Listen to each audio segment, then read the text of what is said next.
Rowere kaonti ma Homa Bay bende koro owuok oko mar kwedo paro mar chik mar omenda mar higa 2024 gi 2025 mane okale od bura odiochieng' manyoro.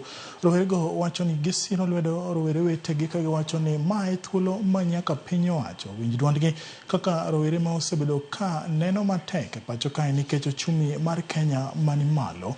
E twak margi e boma ma Homa Bay, rowerego bende owuok tung' mosuo gi jood bura mane ogoyo ombulu mar siro lwedo paro mar chik makamano ka giwacho ni jood burago onge gi jo Kenya e chungi.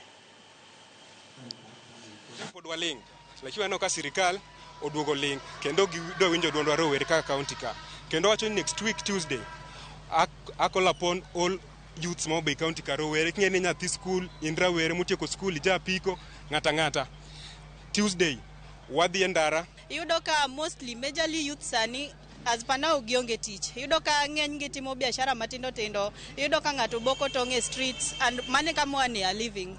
Yudo ka the government is again coming to impose a taxation on imported eggs. To the higher percentage mar tong' michamo Kenya ka bedo imported from Uganda. Koro this one ma weyo wa kamarach sana as youths. Sani wawuog oko kendo ka wawuog oko mondo karomo 2027 wakawo kura. Ji milion 53 giko ka okura. Bunge cha waloko te. Bunge ka waloko te watiekore gi siasa marachni. Jogi kelo paro mahinyowa. Whatever is happening in the country right now, we are surprised. Even our representatives cannot read from the reactions of the people. It is a very sad state of affairs. I'm so proud of Kaluma, our Honorable MP, Kaluma Opondo, for saying no to the finance bill.